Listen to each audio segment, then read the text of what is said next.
Ugh, what a mistake I've made. Why did I ever marry you? People said you'd make a good wife, that you were refreshingly honest. So I got swept up and married you. Should have never tied the knot with the daughter of a poor farmer like you. My name is Alice, and I am 32 years old. I've been married to my husband Bruno for 3 years, and for the past year, I've been hearing this sort of talk from him every day. We both work at the same company. Bruno joined a year before me.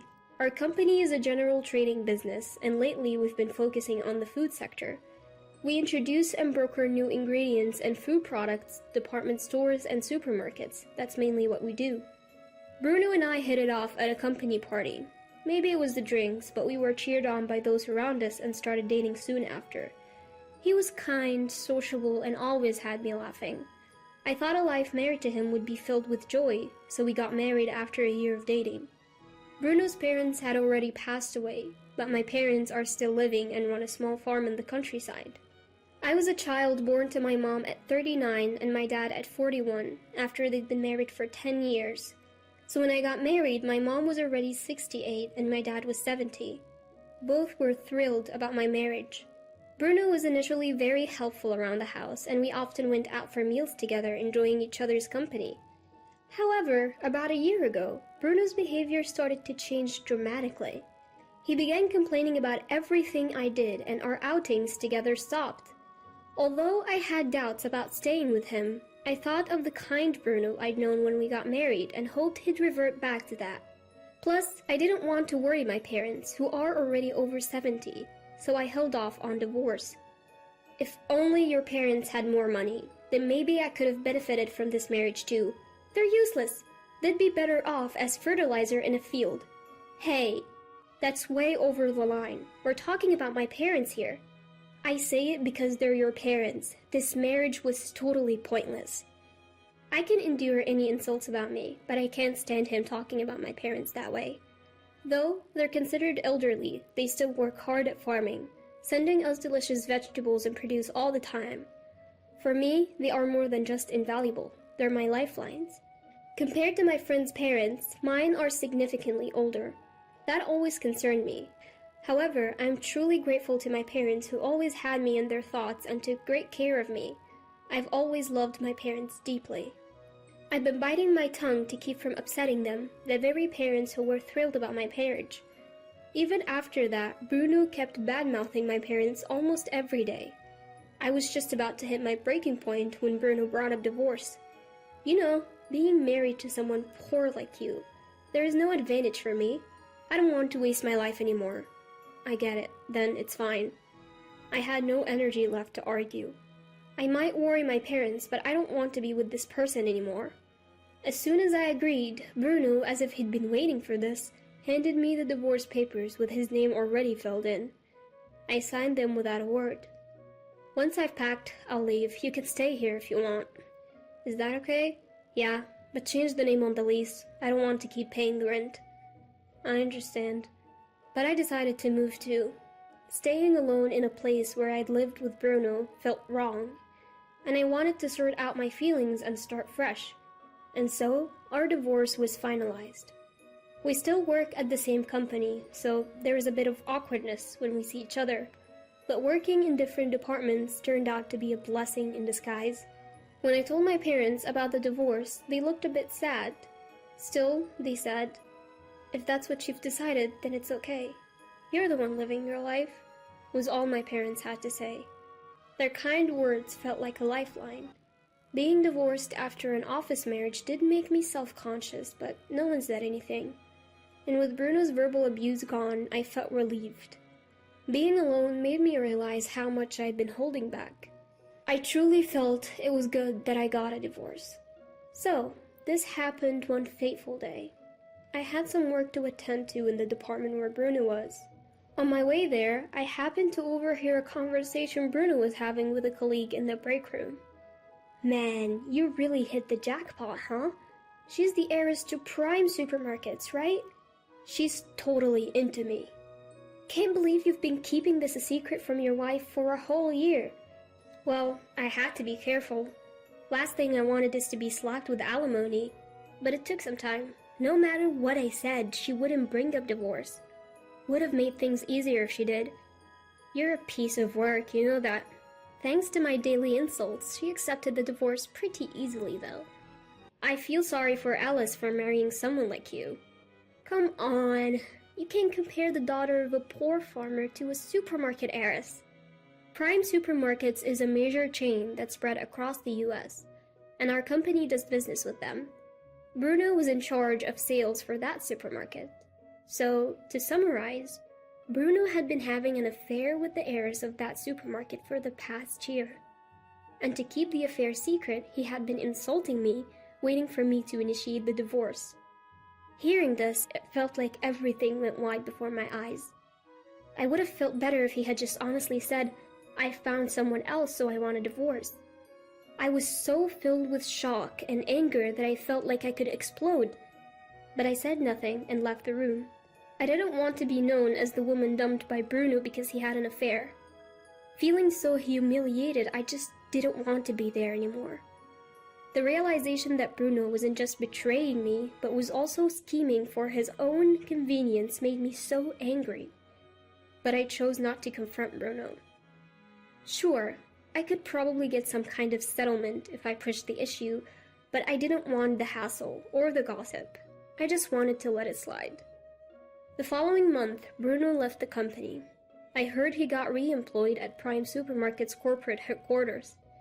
I breathed a sigh of relief, knowing I wouldn't have to see Bruno's face anymore. Soon after, I heard rumors that Bruno married the daughter of the CEO of Prime Supermarkets. The female co-workers in my office were skeptical, but the men seemed envious. Apparently, Bruno fast-tracked the wedding because the CEO's mother, Bruno's new grandmother-in-law, wanted to see her grandchildren married off sooner rather than later. I can't help but think it's just a cover story. Bruno's perfectly capable of bending the truth like that. Furthermore, not a single employee from our company was invited to the wedding. Bruno was hired as a sales manager and seemed to be on a fast track to success, according to the gossip amongst his former colleagues, tinged with jealousy. Nothing surprises me anymore. It's probably all according to Bruno's plan. While it's infuriating to think about, my desire to avoid him is stronger. However, that wasn't the end of it. I received a call saying that the supermarket that bought produce from my parents' farm had suddenly cut ties with us. It was Prime Supermarket, and it was Bruno who informed us. What's going on? I had to call Bruno to find out why. My wife doesn't want me dealing with my ex's family, he said. What? She doesn't want any contact with your parents. Call it jealousy, I guess. But that has nothing to do with our business relationship. Maybe, but I can't ignore what my wife wants, and honestly, I couldn't care less about your parents. I hated to grovel to Bruno, but I begged him to reconsider the contract termination. He refused. I never thought it would come to this. My parents love farming. Their greatest joy is seeing people enjoy the produce they've grown. They're getting older, but they're still passionate. I don't want to strip them off of their livelihood. So, I had no choice but to look for a new contract. I tried, but I couldn't find any takers. Then, my company decided to host a food fair. I negotiated to include my parents' produce, and surprisingly, I got an immediate okay. The CEO was excited about their organically grown, carefully crafted produce, especially after tasting it. There was a fee for the booth, which I paid for without telling my parents. On the day of the food fair, my parents arrived, beaming with pride over their produce. Seeing them so happy filled me with joy as well. Then someone approached us. He was a restaurant owner from Boston, interested in using my parents' produce. His restaurants focus on high-quality ingredients, and after tasting the produce, he was impressed. My parents were thrilled. We quickly struck a deal, and I felt a huge weight lift off of my shoulders. 3 years have passed since then. My parents are still working in the field, as energetic as ever. They say they genuinely enjoy this lifestyle. I quit my corporate job and have been helping them for the past 2 years. Though my parents insisted they were fine, I saw the increasing work in sorting and fulfilling orders. It became clear they needed help. I'm happy to work alongside them. On a trip back from delivering produce to a restaurant, I bumped into Bruno. "What are you doing here? I heard you quit your job after I broke up with you." "I didn't quit because of you. I'm helping out my family's farm. We supply this restaurant with our vegetables." "Ah, helping out the poor farmers, huh? Suits you, I guess. You'd be leftover stock at the company just like your vegetables." "How rude you still are." "That's just the truth. Look at the gap widening between us. I am now the sales director at Prime Supermarket, a true elite. While you'll just weather away. I'm actually getting remarried." "What? Who's the unlucky guy? Another broke person?" Ignoring Bruno's continuing insults, I get in my car and leave. I'm marrying Louis, the chef at the restaurant where we supply our produce. We grew close during my numerous delivery trips. He's been raving about our produce, even took the time to visit our farm, and has become quite friendly with my parents. He's always smiling and is as genuine as they come. Somewhere along the line, I found myself drawn to his unguarded smile. But after my last marriage, I thought I was done with the whole idea of tying the knot again. Yet, he's like the sun, gradually melting away my reservations. Meeting Bruno at this point seems like a bad omen, just as I'm about to take a new step in life. Louis knows the story behind my divorce with Bruno, and he was quite angry when he heard it. But at that night, after telling him about running into Bruno, he brushed it off, saying, "Next time, just show him how happy you are." I agree. Besides, Bruno doesn't matter to me anymore. Thinking otherwise would only please him, because that's the kind of person Bruno is. On the day of our wedding, I was in the dressing room when Bruno suddenly appeared. "What? Why is Bruno here?" "What are you doing here?" "I had a hunch. You said you were getting married, and I heard there was a wedding at this restaurant, so I came to check it out." "Why are you here? You're certainly not invited." "I wanted to see this poor wedding of yours." "What?" "I'm just curious to see who the pathetic woman that I dumped is marrying. Though, he'll definitely be less than me." "Your taste is truly terrible." I couldn't help but feel pathetic, wondering if I had really married such a lowlife. At the same time, looking at Bruno's smug face in front of me, I felt grateful we had broken up. "What's the matter? Cat got your tongue? Show me this new husband of yours already." Just as Bruno spoke with delight, Louis and his parents walked in. "Ellis, are you ready?" "Huh?" Seeing Mortimer, Bruno went pale instantly. "Why are you... Ah, Mortimer! You know him?" The moment he heard that, Bruno started trembling, losing all composure. Mortimer, too, looked at Bruno as if just recognizing him. "Oh, you must be... Alice, do you know this gentleman?" Yes, actually." "Is this perhaps Alice's ex-husband?" Well, you see, Hugh, I've heard about the ex-husband from my son, but you're him?" Well, Mortimer, you know this guy." As a matter of fact, Mortimer is the CEO of a major department store. The Prime Supermarket where Bruno works is about to be acquired by Mortimer's department store. It appears the supermarket isn't doing well, and it's been decided it will become a subsidiary of Mortimer's department store. I might have known about this if I were still working, but I had quit 2 years ago, so I had no idea. But why is Bruno here at his ex-wife's wedding? Ellis, did you invite him? "No way! He crashed it, saying he wanted to see Poor's wedding." "I see. Well, you see, there is a reason." "I'd love to hear the reason." That is... Can't believe this Bruno is you. Never knew you were such a low-class guy." Mortimer spoke in a calm tone, but the low pitch of his voice conveyed his anger. It was the first time I had ever heard Mortimer sound like that. I've known him as a mild-mannered person ever since Louis introduced us over a year ago. But now, facing off against Bruno, he emanated the authority of a CEO of a large corporation, making Bruno look insignificant.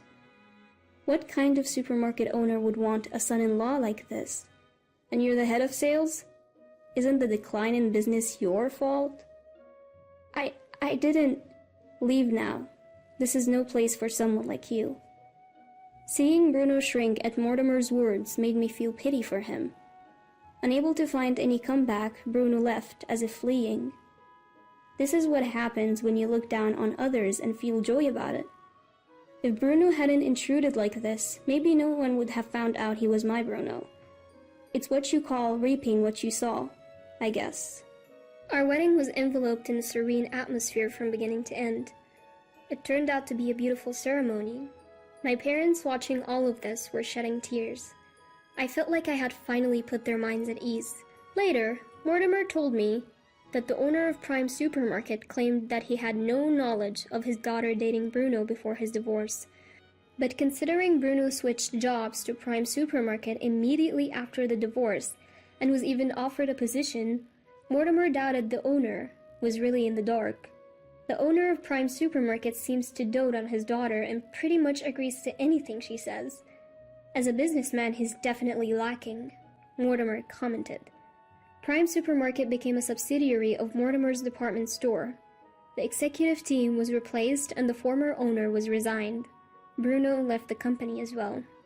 Then, out of the blue, Bruno contacted me, asking to be employed by Mortimer's department store, the parent company. I struggled to comprehend what could possibly make him think that that was an option. That's absolutely not going to happen. What on earth are you thinking? Don't say that. Give it a try. I might get divorced if things keep going this way. My wife says she doesn't need a husband who doesn't bring in money. That's not my concern. Don't you feel sorry for your ex-husband if he ends up on the streets? Not at all. What a person you are. Fine. Can you lend me some money? What? Just enough to get by for now. My wife is a big spender and it's tough. I couldn't believe what was happening. But when that phone call came, I was actually visiting my in-laws. Mortimer, who was sitting next to me, took the phone and yelled with a fury I'd never seen before. Don't ever contact my pressured daughter-in-law again. Thanks to his final shout, I never received another call from them. Now I help out at my family's home and also work part-time at Louie's restaurant whenever I have some free time. The restaurant owner is a friend of Mortimer's, and they make a lot of accommodations for me, making it an easy place to work. About 6 months after remarrying, a colleague from my old job came to dine at the restaurant, and we briefly talked about Bruno. It seems the former president of Prime Supermarket is drowning in debt and has skipped town. His daughter and Bruno are left dealing with those debts, working from morning to night. Apparently, they blame each other for their plight and fight constantly. Their new apartment is in an older building near my former colleague's home. Apparently, their arguing got so loud the other day that someone reported them to the police. My colleague saw them during that incident and said that they had lost so much weight they were almost unrecognizable, laughing as he told the story. But honestly, I don't care anymore. I don't look back on the past. Besides, our family will grow by one more member come next spring. Both my parents and my in-laws along with Louie are all thrilled. I plan to cherish this happiness.